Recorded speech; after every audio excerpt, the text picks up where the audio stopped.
All right. Well, in Halitics, I'm Hal Ginsberg. So glad to be joined again by retired Assistant U.S. Attorney Steve Snyder. Hey, Steve, how you doing today? I'm doing well. We finally got our street cleared last night, so we're loving life. Well, good for you. Ours was cleared, I think by Monday morning even. Is that? Yeah, I think so. Well, it's well known that Montgomery County will clear the streets of celebrities earlier than the streets of mere mortals. So I'm glad to see that they're going true to form with you. Well, the fact that County Executive Mark Elrich lives 2 doors down may have played a role in getting those shovels out early. I don't know. Just guessing, possibly. Steve with us again. We're so glad to have him. And the impetus, Steve, was I guess it's the most recent shooting. It's hard to keep track of the ICE executions if you want to be very tendentious, as I often am, in that city, the Twin Cities. We're hoping Trump is going to tamp down tensions, but when you reached out to me, you said, this looks really bad. Like the first one, maybe there was a little bit of ambiguity there, maybe some defense by the ICE agent. In this situation, you don't see that. Is that fair to say? Well, based on the videos, which is all I and virtually everyone other than any officials who actually have other information know, I would say that I see no evidence. I'm not going to hedge it. I see no evidence that Mr. Preddy posed any type of threat to the officers. I can tell you my experience, not as a police officer, but as a prosecutor who worked with police officers. I screened cases. I investigated hundreds and hundreds of cases. And I'm having a hard time remembering any case I had where police officers even discharged a weapon. And I've never investigated firsthand or heard of a case where police officers fired a weapon at a man lying on the ground, particularly here where his hands were nowhere near his weapon. And the weapon that he did have, that he had legally, and however you feel about guns and whatnot, under the laws of Minnesota and the United States, he legally possessed the gun and he had it pretty much where you want it, which is in a holster, I presume, but in his back, so it's hard to get at. An officer had removed the gun. And still, you had, now reports are coming out that at least 2 officers fired weapons at Mr. Preddy. So they shot him while he was defenseless on the ground. And it's outrageous. It's just outrageous. It's really upsetting. I mean, a lot of different words we can use: distressing, frightening, to have our law enforcement, people who are actually, have the power of the government behind them, acting with this level of impunity. I think is very, very scary. There are so many different factors. Steve, I do want you to respond, and we're not going to show the video. I just, it's these kinds of things get to be very upsetting. I don't think there's any purpose. And before we get into questions, I just want to say why I think that, Steve, and I want your response. I think people's opinions are so hardened now that whether they see the video or not, if they're inclined to believe the Trump administration, believe ICE, support this type of aggressive crackdown on immigrants, then they're going to see what they want to see, which is that this was justified. And for the rest of us, it's going to be pretty tough right now, I think, to convince everyone else that when this administration takes lives, or its officers take lives, that it was somehow justified.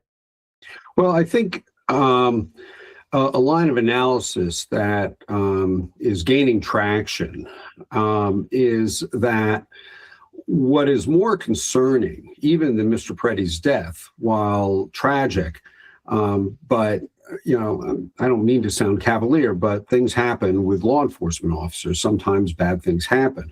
But what's really I'm finding more troubling is the Trump administration is now backpedaling a bit, softening its tone, whatever. But they're doing so not because of what happened, not because of what they've learned about what happened, but rather because of what they've learned about the public reaction to what happened. So in other words, they're not looking at this and saying, oh my gosh, a citizen was shot in the street. We have to investigate. This shouldn't happen here. But rather, people are getting upset with us, and therefore we have to change our tone on it.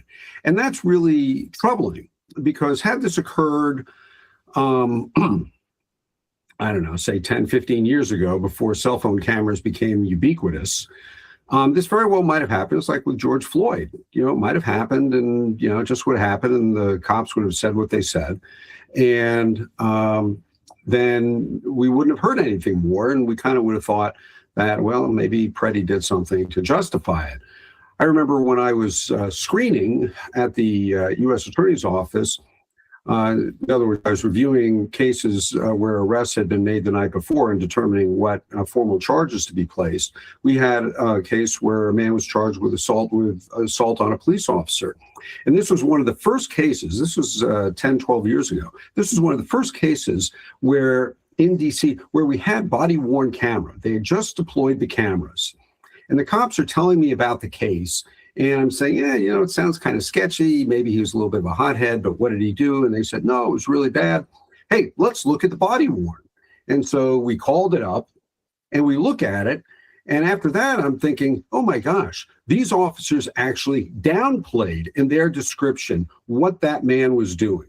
And looking at those officers in that body worn, I just remember they were so calm, so reasonable, and they did everything they could to de-escalate the situation. And that man wouldn't be deterred.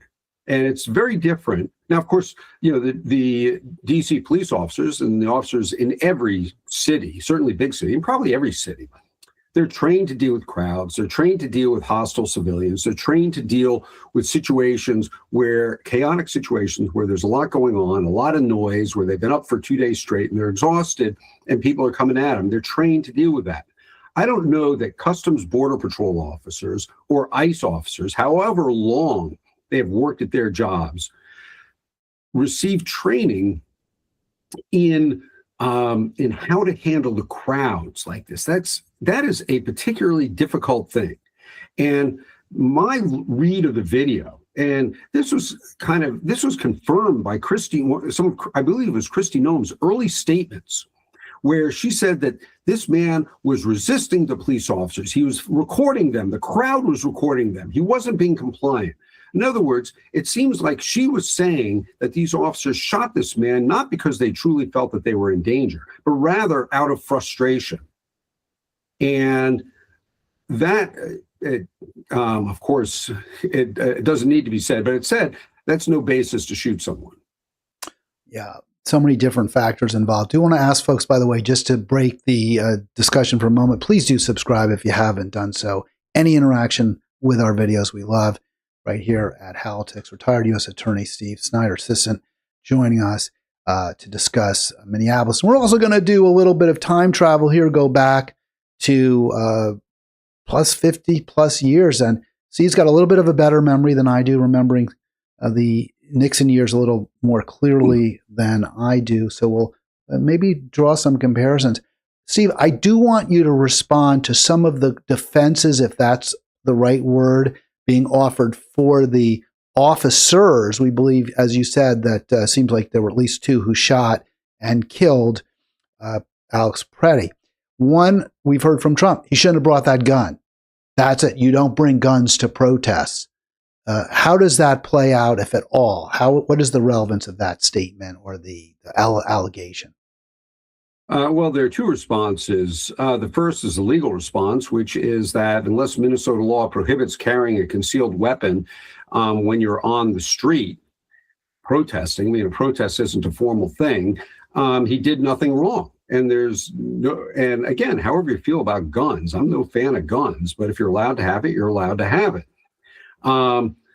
Second, it's just an incredibly hypocritical thing for the Trump administration to say.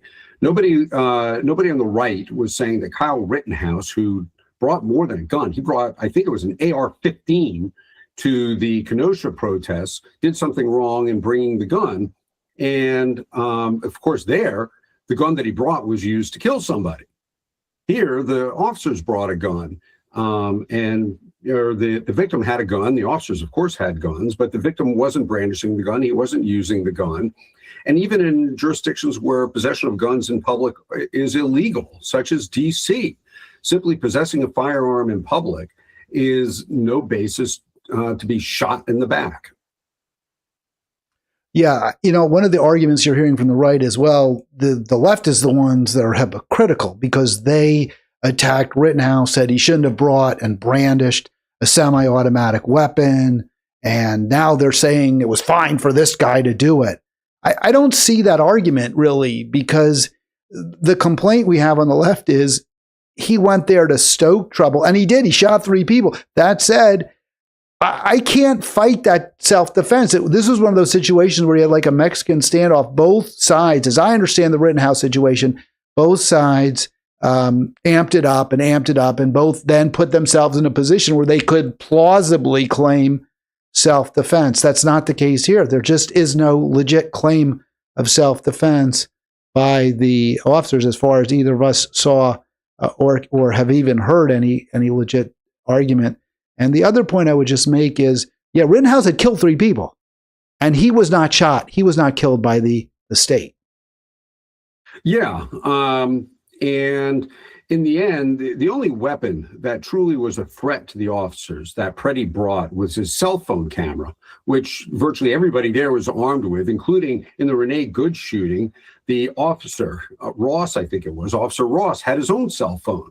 But the way so much of this administration works, particularly with these immigration enforcements, is the true threat to them is knowledge and information. And, it harkens back to a discussion we had last time I was here in terms of what we can do and the dangers and such. And one of the things you do is exactly what people are doing. Get information out there. Let people know. When people don't know, they fill in the gaps based on whatever predilections they have. If they have information, to the extent that the information contradicts their views, it makes it at least harder for them to hold their views. And since most people, well, everybody thinks they're reasonable, and most people are trying to come up with some sort of a reasoned position. And so that's why that's so important.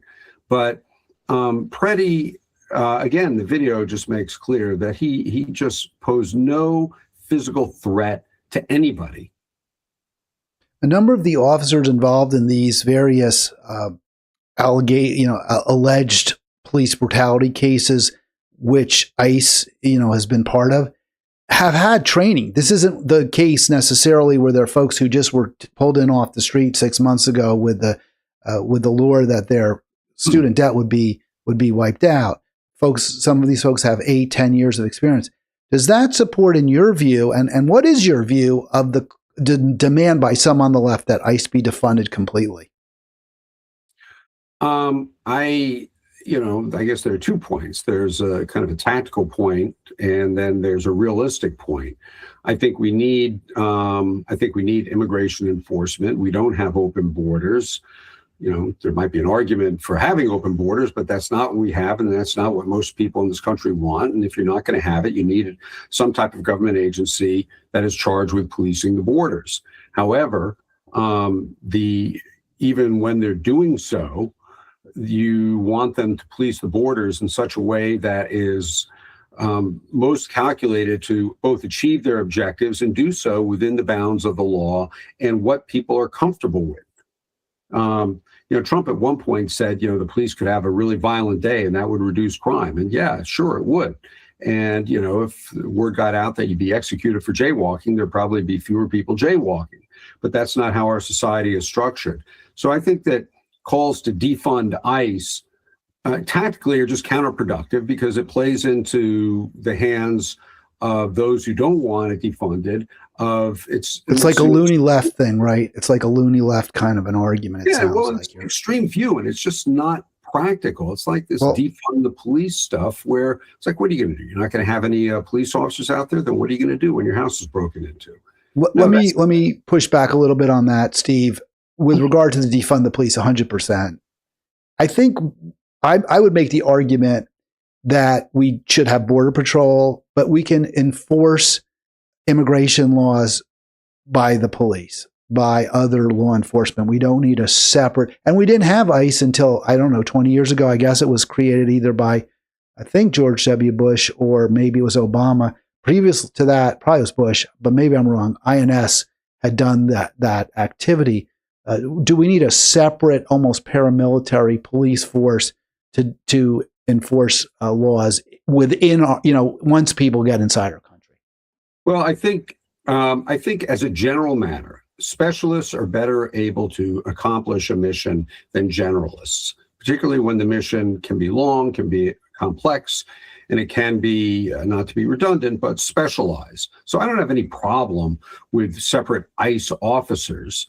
The same way, you have the Secret Service charged with protecting the president and vice president and dignitaries, and they have a host of other functions. You could do so with local law enforcement, but you want people trained in the specific challenges that the job poses, and having generalized police officers performing immigration enforcement, I think, is putting them in a very difficult position. But it doesn't mean that you don't have rules, don't have rules of engagement, you don't have protocols, and you don't have really comprehensive oversight.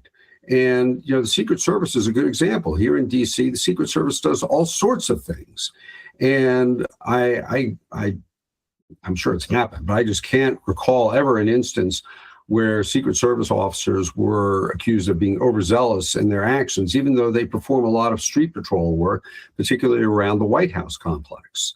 They have uniformed officers that go out, and they look different, but they act more or less like street police officers. So having ICE in and of itself is not a bad thing. Having ICE doing what it's doing in the way that they're doing it, that's another matter. And then you have Customs Border Patrol. There have always been Border Patrol officers, but Border Patrol officers generally hang out on the border.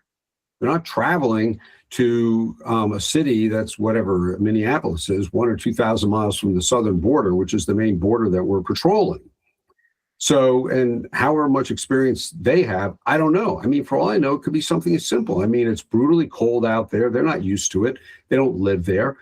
And it makes it harder for them to do their jobs. In a weird way, I would hold the officers who shot Mr. Preddy and probably Ms. Good as well responsible. They should be accountable for their actions, but they're doing so in an atmosphere that was created by other people. So they are responsible. So you're really putting the blame or the burden, the responsibility on those above them: Trump, Nome, the architects, Bovino, the architects of this entire kind of surge strategy, which was, and we discussed this last time you were on too, Steve, that this is exactly what is foreseeable, right? That these folks who are not trained in crowds, who are acting in ways that are clearly agitating people, creating more stress and anxiety among the populace. This is exactly what we should foresee. And the people to blame for it are those who put them in the situation in the first place, as much as the individual. If your boss always shows up late for work, it's a lot easier for you to show up late as well. And it's the same with these street officers and agents.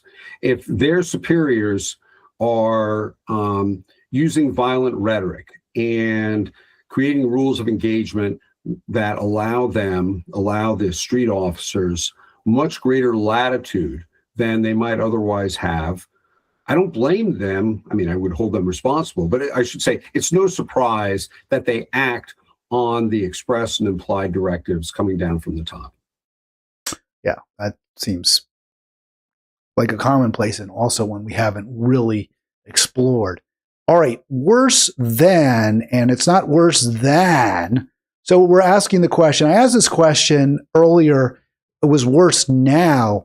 And I kind of feel like I had reversed it. But the last time we did this was comparing the civil rights era, the Southern state actors. They weren't generally federal, but people like Bull Connor, sheriffs and the like in the South especially, but not only, who were committing state-sponsored violence. Now we're seeing it from the federal government. That question was worse now. This is worse than, putting on going into your Wayback Machine, Steve, thinking about Kent State. We've got a little headline there: 4 Kent State students killed by troops. The Watergate scandal, and now New York Times, a shock nation watches Minneapolis killings. Something needs to change. How do you compare and contrast? Are these apples to apples? Are they oranges to apples? Are they gala apples to delicious apples? What are you thinking?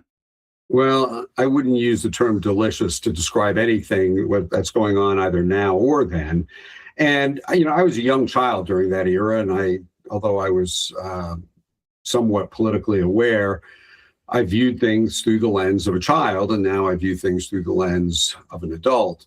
My memory of the time is that it was very divisive and people were very upset. And there were a lot of similarities to what is going on now, particularly in terms of civil rights turbulence and increasing freedoms for people of color, for women, for minorities. But the culture of the country was very different at the time. We were coming from a time when people still had somewhat trust in government and respect for government, and law and order, which Nixon ran on, was it resonated with a lot of people, not only on the right. There was just so much turbulence, and I remember this at the time, that the society felt very it felt very convulsed. Pardon the poor grammar. And it wasn't just in this country. In 1968, there were riots in France. Around the world, you had some of the communist countries trying to rise up, Eastern European communist countries that were brutally suppressed by what was then the Soviet Union. So I think, one thing that's instructive is that, particularly when you have times where there's turbulence, but political turbulence, but the turbulence isn't necessarily limited to issues in this country. Like the Civil War, the events leading up to the Civil War, that was pretty unique for this country. But there was a worldwide revolution in the 1960s, and it's tempting to think, what's going on here is unique to the United States. But you look around the world now, and there's turbulence everywhere. We're not at the vanguard. We're right in the middle of it. And, I'll leave it to historians and others and sociologists to try to articulate a coherent explanation for why things are the way they are. But nonetheless, it makes it hard to compare. But it was pretty bad back then. However, I will say, the Kent State shootings occurred in 1970, and I looked this up before the show. The Democrats had made huge gains in the House at that time and in governor's races, but I think they lost seats in the Senate. So go figure. And then Nixon won re-election by a landslide in 1972. So for those who are thinking of sitting back and saying, oh my gosh, this is all going to kill Trump. Well, yeah, maybe not. It's really interesting, isn't it? The fact that we think about Nixon as someone that the country turned against, and indeed it did. But many of the actions that I personally find most reprehensible that he engaged in, whether it was the Pinochet, toppling the Allende regime, installing Pinochet in Chile, Kent State, bombing Cambodia, none of that impacted on his ability to win re-election by a landslide. So often the electorate is very far away from me, as I've learned to lament. Just want to give a quick shout out to Ari. He's in the chat. He writes, 50K bonuses to very poorly trained people is not making a great agency of ICE. Major reforms needed. Let's be clear, please. So he's saying, well, maybe don't defund it, but you got to reform it. I think that's a really good point. I agree with that personally. Well, and I think that there is a structure in place. My understanding is that ICE has adopted DOJ regulations for rules of engagement for officers on the street, and they have a review structure. The problem is you have the politicals who see an event and, their first response is, how can we get away with this? Or how can we spin this so that we don't look bad? I mean, in earlier times, and I think, I don't know about the 1970s, but where, like the Kent State shootings were by the National Guard, who were local forces, it was a little more ambiguous. But I certainly couldn't imagine Biden or Obama or W. Bush if federal agents gunned down two people within the span of a week or two on the streets, saying, well, it's probably those people's fault, so nothing to see here. They would have said, it's a tragedy the person died. Let's let the agencies investigate, and let's try to get to the bottom of it and place accountability where it lies. That is, I'm not going to say the main problem, but it's certainly a big problem. This administration's response, which, as I said in the beginning of the show, is their concern is how does it affect them politically rather than how does it, more objectively, is what the officer did justified or not.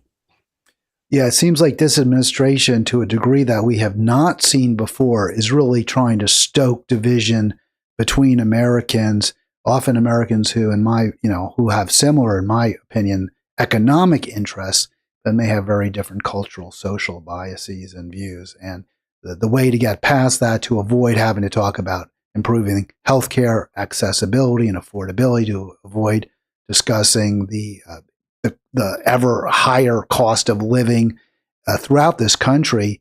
Let's soak divisions. Let's turn people against immigrants and, anyone that looks different, acts different. I think that seems kind of clear. I don't know if you want to comment on that. I saw you nodding, Steve, which I was happy to see, because sometimes we get into these discussions and I'm like, I don't think Steve sees it that way, but maybe you do see it this way. Well, I don't know that they so much want to stoke divisions as they want to give as much to the people they feel agree with them as possible. And they'd love it if everybody agreed with them. So that's what they're trying to do. And, the problem with having a cult of personality, which is what Trump has, is that the leader must be right. And so the minions do whatever they can to support the leader and make it seem like he's right. And if earlier in the week he said that Preddy put himself in that position, brought a gun to a protest, and he deserved to be shot, that's what they're saying. And then last night he starts to change it. Well, it's a bad situation. Maybe we should look at it. I don't know. Now all of a sudden they switch on a dime and they never said what they said earlier. It's like Greenland, right? I mean, we've got to own Greenland. We can't defend Greenland. Well, we got everything we wanted, which was exactly the deal that Denmark had on the table for, I think, a decade, something like that. But when it became clear that the business leaders, the folks that Trump depends on for financial support, and the American people maybe more generally really didn't relish a war with NATO for Greenland. He's like, oh yeah, we got everything we wanted. We got the best deal. So yeah, we got a caller. Let's get the caller on the air. We heard a little noise. Caller, who's this and what would you like to say? This is Ari. Hello, Hal. It's been a while. Hey, Ari, it's great to hear from you. Love to see your comments in the chat. Question, comment for Steve and me? Yeah, just maybe a comment and a question together for both of you. He mentioned earlier, your guest, I forgot his name now, I'm on the phone, about the keywords politics. And I think immigration is a political, we all know that it's used politically, whether it's a Democrat, whether it's a Republican. It's a tool that's used, to sway people on their side. We're going to do something about immigration, and all that stuff that brings along. But the point I'm trying to make is, a lot of Americans, and I've been here most of my life. I'm an American citizen. I've been here since I was a kid. I also came as an immigrant. But by the way, the point I'm trying to make is the following: that not only is it used politically, but the bottom line is the corporations, the companies, whoever is hiring these very poorly paid, and many of them without proper insurance and everything in place because their documentation is not 100%. So that they're used not only politically, the immigrants are used as a tool, as a saving, on their expenditures of labor. Well, they're exploited by the elites the capitalist class, Ari. There's no question that that's true. And at the same time, they're a scapegoat, right, for problems. I'm talking over you. I'm apologizing. Did you have a particular question you wanted to comment on that, Ari? I think yes. The last thing I'm going to say is it needs to be highlighted to the American people that these immigrants are not here because they hate their own country and they came here, it's better, but they come here for a better life, just like many of our ancestors, like mine also came here for a better life for our kids, for our families. But they're being exploited, just like you said. That we don't hear this enough. That these people are actually exploited. They're paid very little. They're abused in ways that the average American is not. Whether it's overtime, you got to work overtime. I've seen it with my own eyes. They're moved, they're shoved around by their bosses because they're easy to work. This is something that needs to be told. And it's not heard. All we hear about is we're going to do something about immigration. We need to know that these people are exploited big time, and they have a lot to deal with besides all this stuff that's going on lately with ICE. And thank you. I want to hear what you guys have to say. And thanks a lot, Hal. You're doing a terrific job. Thanks so much, Ari. I can't believe I started talking over him after he just said I was doing it while he was saying I was doing a terrific job. So I'll repeat it. Thank you, Ari. I appreciate that very much. Steve, your response. Well, I think, to a degree, everything is political. If there's a problem and there was a clear solution, a truly clear solution, there probably wouldn't be a lot of fighting over it. The most stark example is if our country is militarily attacked, we're going to respond. And there's not going to be a whole lot of debate over whether or not we're going to militarily respond. There might be debate over the tactics and strategies, whatever, but there the answer is clear. But it's rare that the answer is so clear.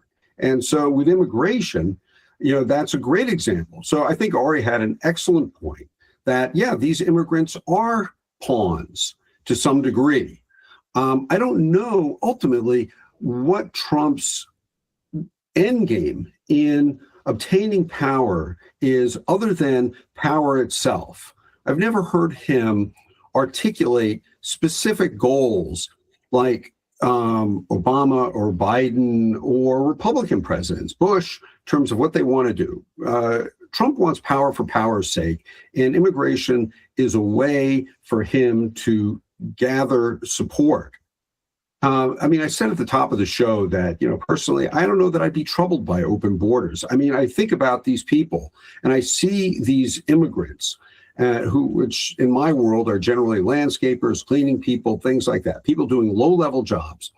And they come here, they come to this country, they work so hard, they have such dedication. And it is, it seems to me that's exactly what you want here.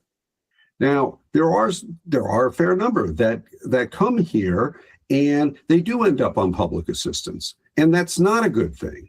They do commit crimes. That's not a good thing. But the real question is, are their proportions greater than those of native-born Americans?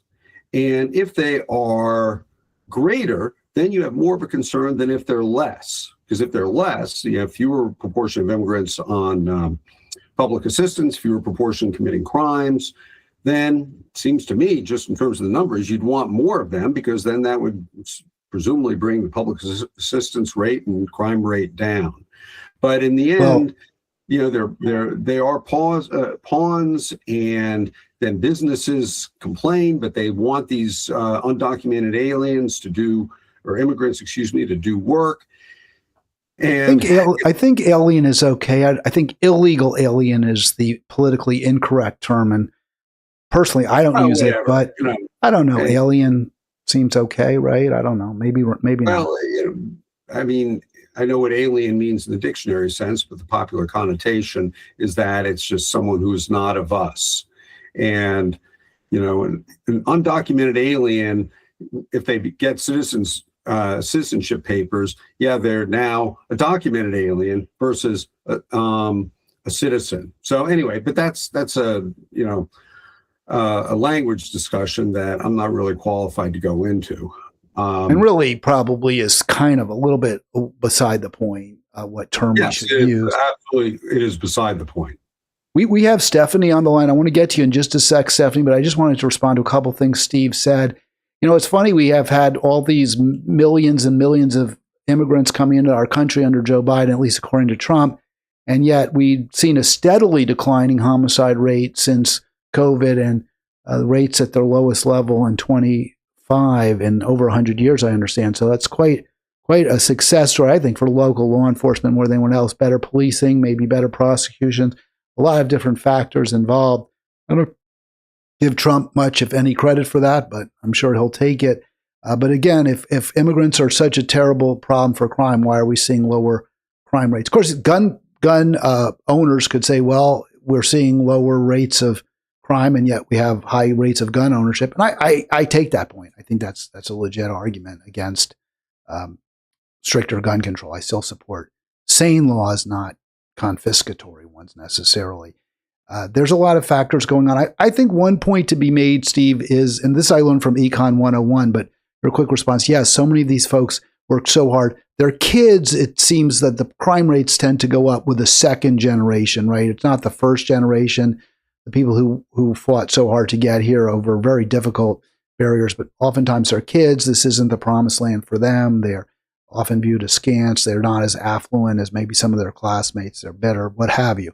So you see higher crime rates among them. The other factor I think to bear in mind, now, again, from Econ 101, is when you increase the supply of anything, you reduce its value, reduce its price. So more workers, more immigrants who work, who paint houses, who do roofing, who do gardening, means that the price drops for American workers. Yes, for all those Americans who are lining up to cut our lawns and clean our bathrooms and whatnot. I mean, I'm not aware that there are a huge number of native-born Americans who are complaining that they can't get a job cleaning a bathroom because undocumented immigrants are taking those jobs. But maybe there are. I don't know.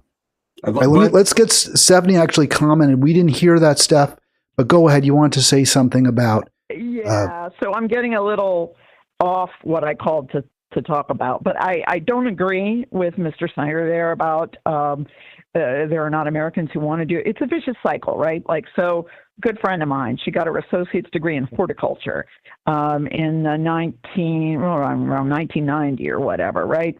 So her real wages have gone down because like she's increasingly on teams of people who don't have any degree in horticulture. They're coming from Mexico. They're great hard workers, but like she's lucky if she can get $15 an hour now, where she used to get a heck of a lot more. And it is a vicious cycle. The same is true in construction. Americans would be wanting to be house painters and construction workers and, landscapers if the wages had kept up. And, the wages they could get now are equivalent to what they could have gotten in 1980. But because of the exploitation of immigrant labor, those wages have gone down. So, no, you might not find Americans willing to clean toilets for $13.45 an hour. You will find Americans willing to do it for $25 an hour. And the reason it's only paying $13.45 is because of the exploitation of immigrant labor. So someone like my friend who went to the trouble to get an associate's degree in horticulture, who knows how to plant a garden and how to install a garden and how to lead a team, can't get hired except for $15 an hour because her competition is, Mexican labor. Folks who will work for less. And I'm going to jump in real quick, and I want Steve's response too. A couple of thoughts. One thing Steve talked about, maybe he wouldn't necessarily oppose open borders. I think if you had open borders, you could make the argument that by taking folks out of the shadows, it would be much harder for employers to exploit them, and therefore their rises would possibly rise. And the gap between what American-born or American citizens can demand for their work and what immigrants are willing to work for would be reduced. So that would be a good thing. On the other hand, if you had open borders, you would have even more immigrants. So there's a bunch of different factors there. Also, one quick anecdote. When I used to do radio in Monterey, I had a guy who called my show, super hard right guy, big Bush supporter back then, really hated liberals, but he used to call my show, used to like to listen to me, and he made the point that he was a house painter and that he could not make a living. It got harder and harder. And he would see the guys lining up at Home Depot and getting in the trucks, and you'd see the contractors drive over there and pick him up. And he just knew that he just couldn't take care of his family. So I took that, as very seriously, for what it's worth. And I think Stephanie has a couple of excellent points in there. And I just want to say, I'm not for open borders. I recognize the importance of having a border, a closed border. What I am saying is there's value to allowing people into the country who want to work. But to Stephanie's point, to my mind, one of the most important provisions of the Constitution is the requirement that that the government conduct a census every 10 years. Because setting aside the value of the census, what it does is it enshrines in the Constitution the point that the best way for government to do what it does is to use data, to gather information and use data. So one of the things that we need to do is find out the impact of low-wage immigrants on people like your caller, Hal, and Stephanie's friend. And because that I totally agree that impact can be significant. Now, the flip side of that is that people like paying as little money as possible for whatever it is they're getting. And if they have to pay more to a house painter, then, which is great for the house painter, but, to go to your point on supply and demand, Hal, when the prices go up, that tends to impact the demand, that reduces demand. And I'm no economist. I don't pretend to have an answer to that question, but it's analogous to the tariffs. When you increase the tariffs on goods, then that will increase the price of the goods because the sellers have to recoup the tariffs. And the people who pay the tariffs ultimately are the Americans who buy the goods. And Americans like cheap goods. Everybody likes cheap goods. I mean, I remember years ago, there was this ad that said literally, cheap is good, free is good. And yeah, I guess. And so I don't pretend to know the answer, but what I do know is that for government to craft sensible policy, it needs to have a good handle on how many horticulturalists are unable to earn the living that they were earning before because of the depressing effect of low-wage workers. And the same with house painters. And then you can do something based on that. But this administration's cutting of the government and its just total disdain for knowledge and expertise and facts makes it virtually impossible to craft policy with any kind of precision or informed judgment. Yeah, 100%. Stephanie, your response, and then we'll move on. Well, I want to drop that topic. I want to bring up what I called about. So what I called to say is my big concern about ICE. I mean, we can agree that immigration, we need to have some agency dealing with immigration law. No problem here, right? But the issue that I have with ICE is Trump is using them as his own personal goon squad. The fact that they're under DHS means he can just order things and have them go into cities and behave lawlessly and do his bidding. And where I see this going, and this is my concern, since he's already brought up the Insurrection Act, and since he's already said maybe we shouldn't have an election, and since he's already said maybe I should be a dictator, is this is all a trial run for the midterms.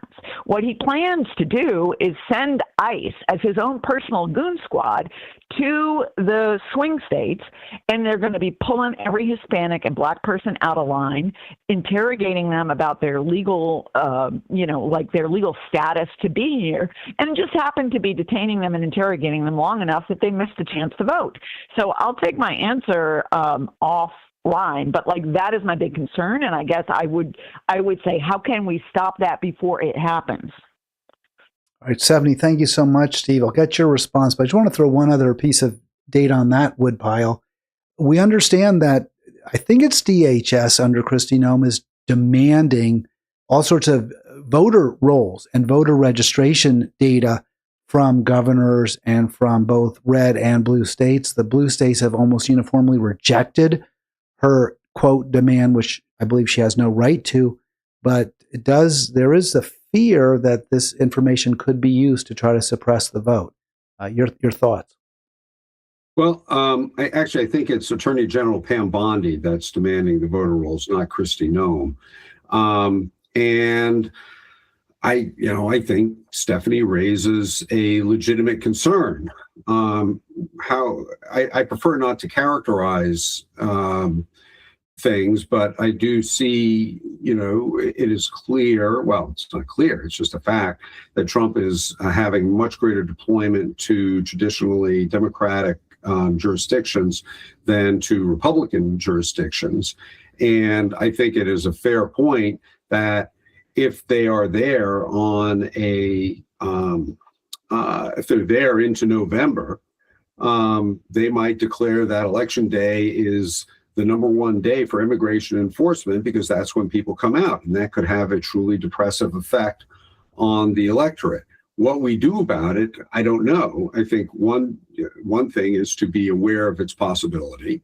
I think another would be to litigate this because in the end, the courts are our bulwark, and so far they have acted as a bulwark.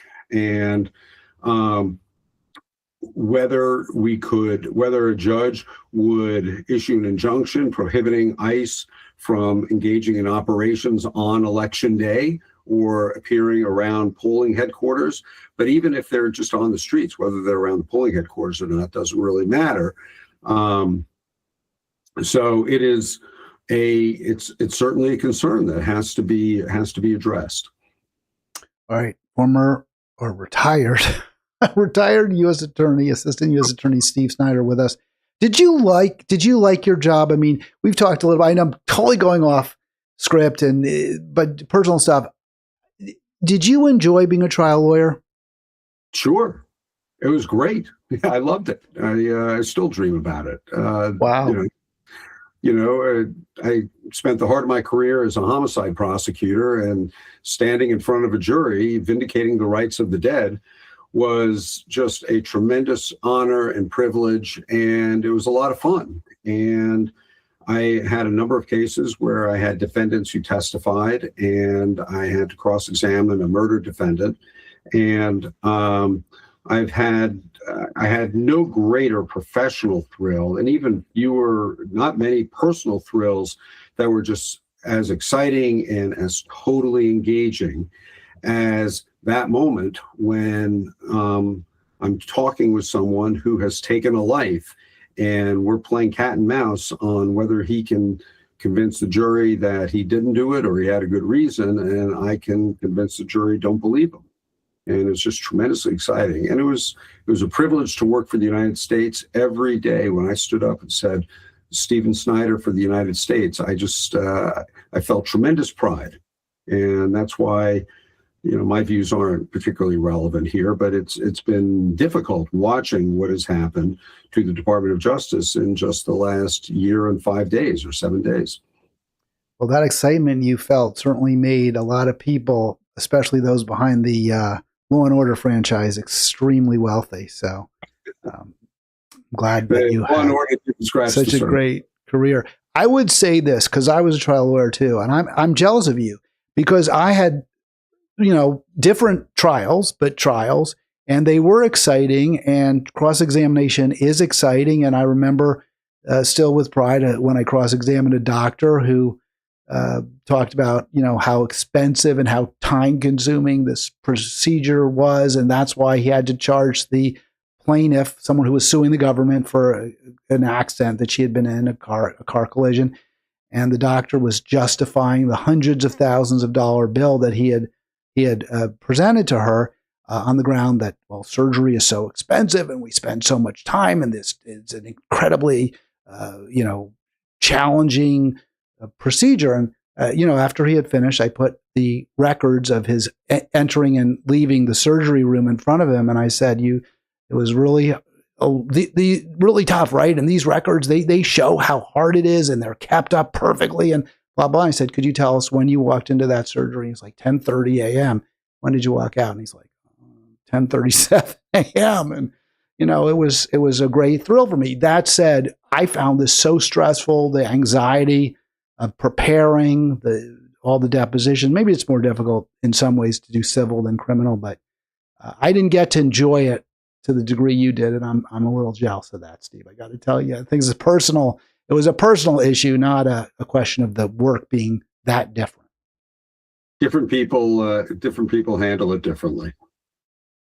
Yeah, it can be really tough. I mean, and I remember talking to you did it until you were into your 60s.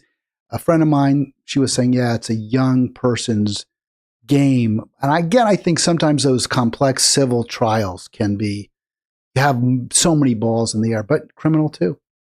Yeah, it's tough. I mean, I did my last trial when I was in my early 50s, and okay.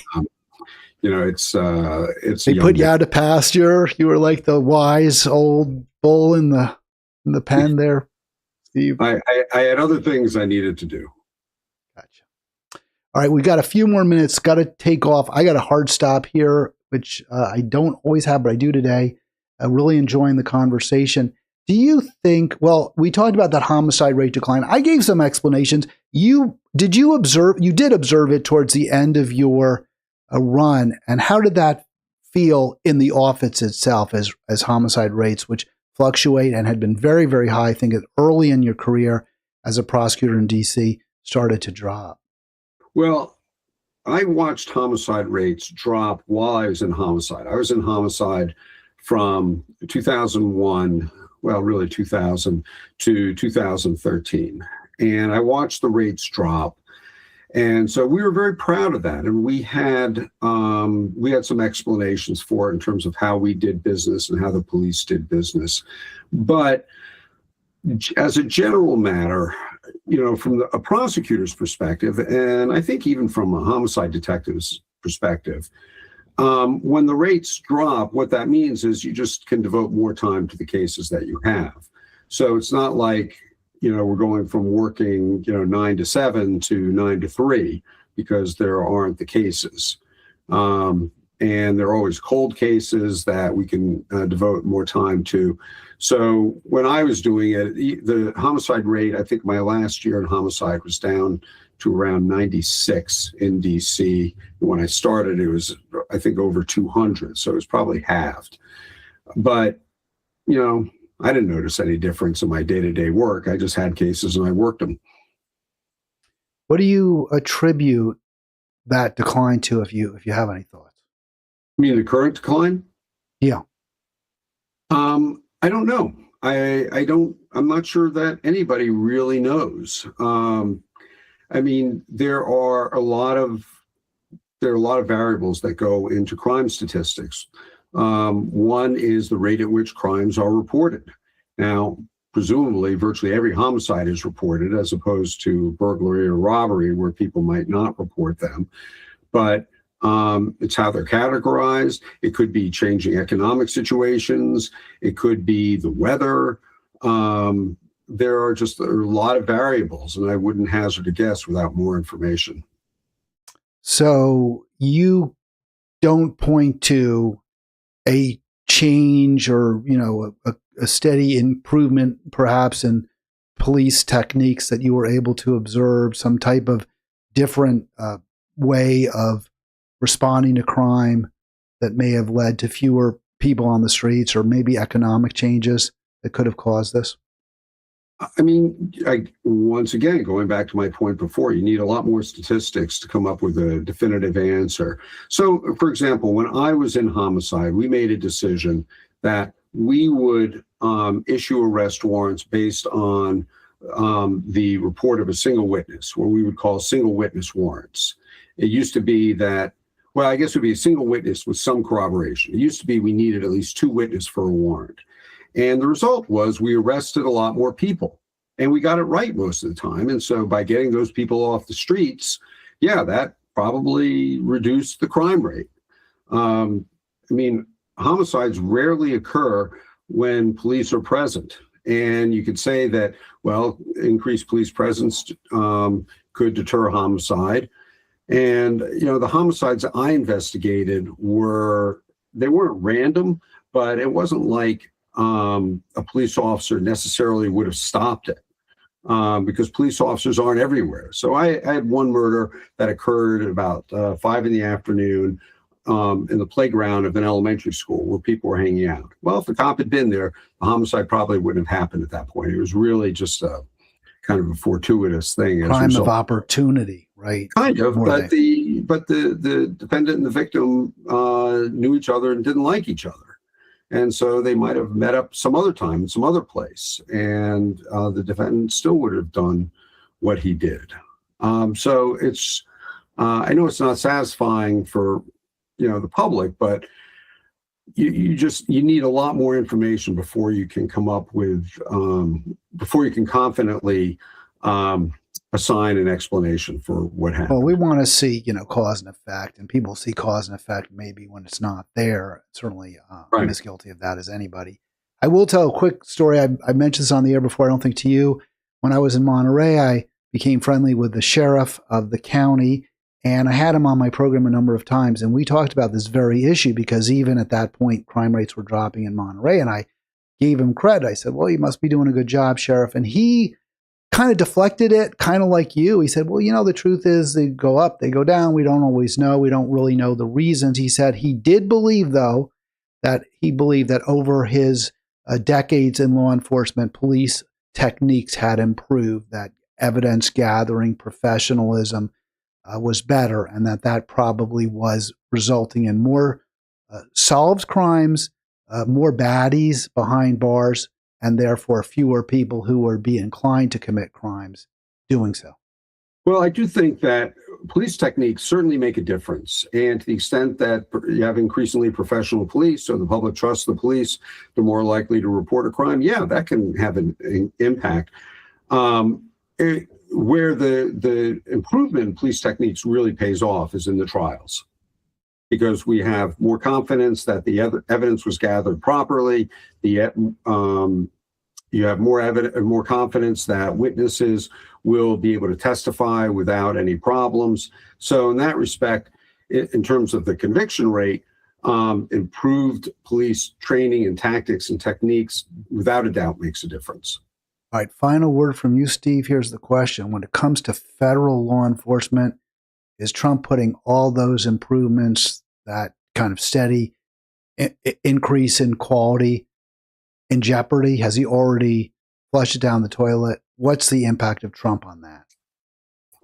I mean, from what I've read, well, let's put it this way. The vast majority of federal and local law enforcement officers want to do the right thing, and they're conscientious individuals, and they got into it for generally the right reason, even if part of why they did it is it's kind of fun to wear a uniform and a gun.